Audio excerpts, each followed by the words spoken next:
Whoa, whoa, whoa. Oh! Oh! Relax.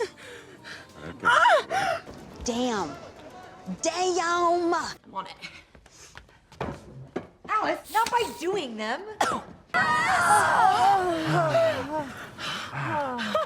Really weird. What?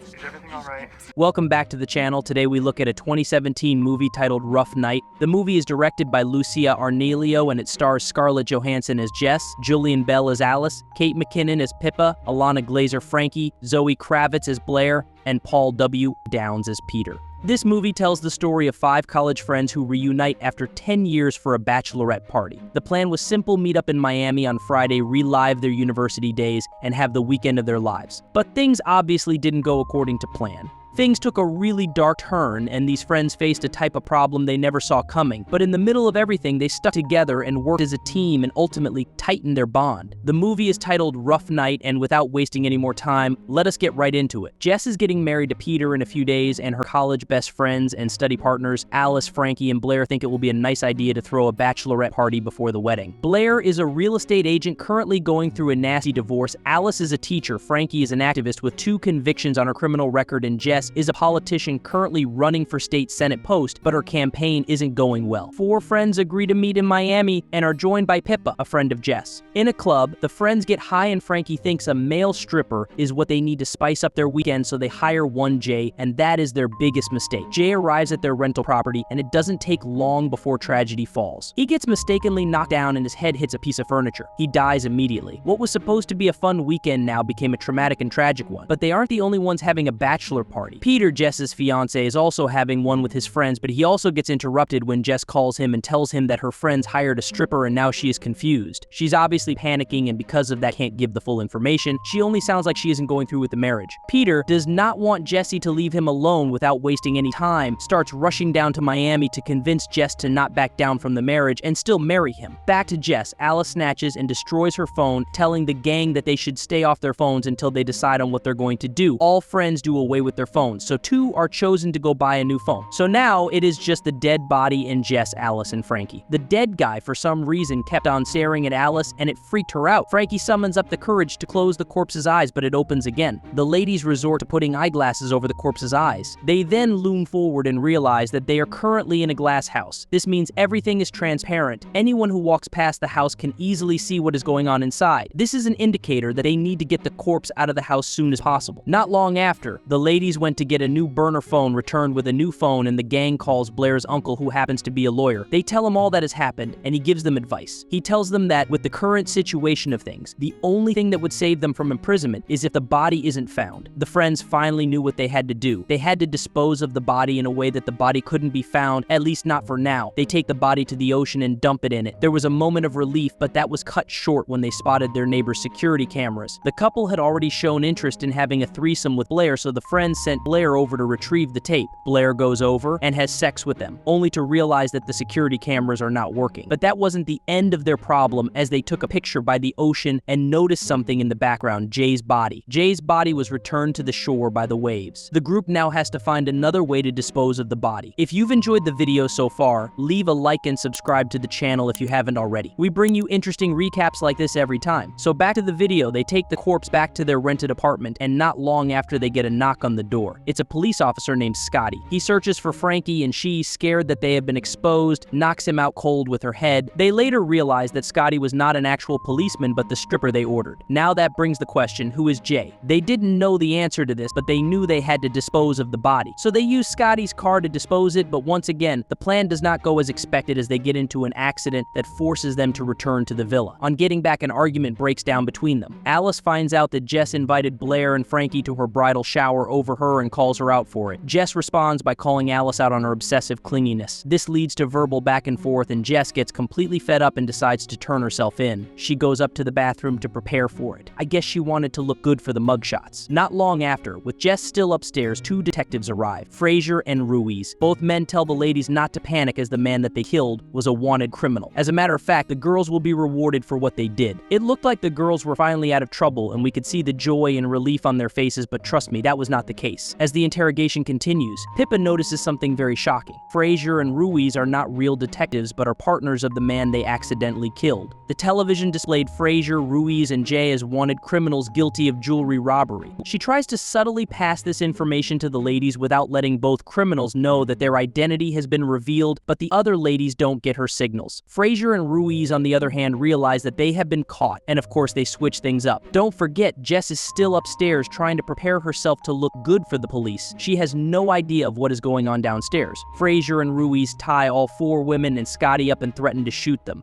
Jess comes out and realizes what is going on. She quickly hides and prepares for battle. Frasier comes up to look for the stolen diamonds, but Jess takes him down with a hairspray and she handcuffs him, but she doesn't handcuff him well. She then heads downstairs and pounces on Ruiz and kills him, just as he is about to kill Blair. Frasier frees himself and heads back to finish the job, but Peter, who was already high on drugs that were supposed to keep him awake on his trip to Miami, crashes into the house, knocks him over, and kills him. Jess assures Peter that she will still marry him and they get married that weekend. And for the murder cases, the police dropped everything as the 3 people that the ladies killed were wanted criminals. So their assassination was classified as self-defense. Frankie and Blair had a fling in college, so they reunite as couples and Alice hooks up with Scotty. Jess still had more to celebrate for as she received a call from her campaign manager telling her that her ratings and public perception received a massive positive boost thanks to the recent events. But, Jess just helped take down 3 wanted criminals. The movie comes to an end on a happy note with Peter and Jess driving Alice home after a night out, and Alice, on getting home, completely famished, discovers the stolen diamonds mixed with pasta. Like and subscribe if you enjoyed the video.